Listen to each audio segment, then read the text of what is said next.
ఈరోజు తెలంగాణ ఏర్పడ్డది నీళ్లు నిధులు నియామకాలు. కానీ ఈ మూడిట్లో కూడా వైఫల్యం అయిందని చెప్పి గత ప్రభుత్వాన్ని నిరుద్యోగులు పక్కన పెట్టి ఈరోజు కాంగ్రెస్ పార్టీని అధికారంలో తీసుకొచ్చింది. ఇది మన అందరికీ తెలిసిందే. కానీ దురదృష్టం ఏంటంటే కొన్ని నోటిఫికేషన్లు వచ్చినాయి, కానీ వాళ్ళు జాబ్ చేయలేకపోతున్నారు. అందులో నేను ఎన్నికల ప్రచారంలో వరంగల్, నల్గొండ, ఖమ్మం ఎన్నికలు ప్రచారం చేసుకుంటూ ఈరోజు నేను పాలవంచకు రావడం జరిగింది. కొంతమంది నిరుద్యోగులు ఎవరైతే ఉద్యోగాలు పొందినారో వాళ్ళు మేము ఉద్యోగం చేయలేకపోతున్నాం, మాకు కాల్ లెటర్స్ రాలేదు.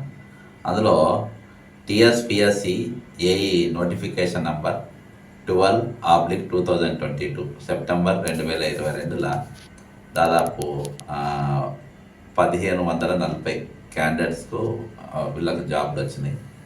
అందులో వాళ్ళు ఎదుర్కొన్న ముఖ్యమైన కొన్ని సమస్యలు, గత ప్రభుత్వం పేపర్ లీకేజ్ వలన 2 సార్లు ఎగ్జామ్స్ 2 టైమ్స్ రాసిండ్రు. తర్వాత మెరిట్ లిస్ట్ కోసం 3 నెలలు టీఎస్పిఎస్ చుట్టూ వాళ్ళు తిరగడం జరిగింది. మూడవది హారిజాంటల్ రిజర్వేషన్ అని కోర్టు కేసుల వల్ల వారు స్వయంగా డబ్బులు జమ చేసి దాదాపు 6 నెలలు కోర్టుల చుట్టూ తిరిగి వాళ్ళ సమస్యను పరిష్కరించుకుంటారు. దాని తర్వాత సర్టిఫికేట్ వెరిఫికేషను, ఇవన్నీ కూడా దానికోసం గడప గడపకు దొరికిండ్రు. లాస్ట్కి వీళ్ళు ధర్నా చేసిండ్రు, ఇందిరా పార్క్ దగ్గర వీళ్ళు నిరసన చేసిండ్రు. అన్ని జరుగుతా లాస్ట్కు సర్టిఫికేట్ వెరిఫికేషన్ ఫైనల్గా చేసిండ్రు. అది వీళ్ళు అడగడం కోట్ల కొట్టాడడం జరిగింది. ధర్నా చేసిండ్రు, రాస్తారోకలు చేసిండ్రు. అన్నీ అయిన తర్వాత లాస్ట్కి సర్టిఫికేట్ వెరిఫికేషన్ అయింది.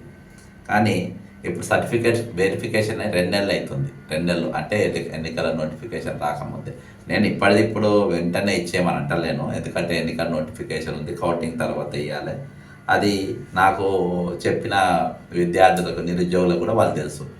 కాకపోతే మేము ముఖ్యమంత్రిగా ప్రభుత్వ దృష్టికి తీసుకొని పోతే తొందరగా అవుతుందనే ఒక ఉద్దేశం. ఎందుకంటే అన్ని ప్రాసెస్ అయినాయి, జస్ట్ వాళ్ళకి అపాయింట్మెంట్ లెటర్స్ ఇవ్వాలి. అదే కాబట్టి అన్నీ ఇలా దాదాపు యూపీఎస్సి ఎలక్షన్స్ కోడ్. ఇంకోటి ముఖ్యంగా వీళ్ళు చెప్పింది ఏంటంటే సర్టిఫికేట్ వెరిఫికేషన్ జరిగే 2 నెలలు కావస్తున్నాయి కాబట్టి రాజ్యాంగ బద్ధ సంస్థ అయినప్పటికీ ఎలక్షన్ కోడ్ వర్తించదని చెప్తున్నారు వీళ్ళు. యూపీఎస్సి మరియు వివిధ రాష్ట్రాల పిఎస్సీలు తుది ఫలితాలు విడుదల చేస్తున్నాయి. తుది ఫలితాలు మరియు అపాయింట్మెంట్ ఆర్డర్స్ ఇవ్వడానికి వెనుకడుగు వేస్తున్నారు. కాబట్టి దీనికి ఎలక్షన్ కోడ్ వర్తించదు. కాబట్టి మీరు దీన్ని ఇవ్వచ్చు ముఖ్యమంత్రి గారు.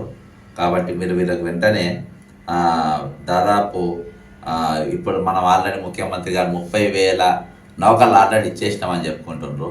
అందులో ఈ 1524 నౌకలు కూడా ఉన్నాయి కావచ్చు. ముఖ్యమంత్రి గారికి నేను విన్నవించుకునేది ఏంటంటే మీరు ఎన్నికల కోడ్ దాకా దానికి ఆగాల్సిన అవసరం లేదు. కాబట్టి దీనికి మినహాయింపు ఉన్నది.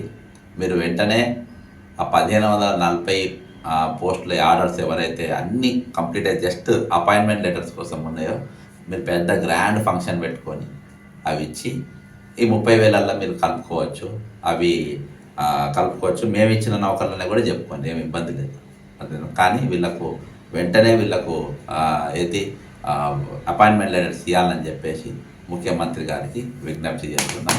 జై తెలంగాణ, అమరవీరులకు జోహార్.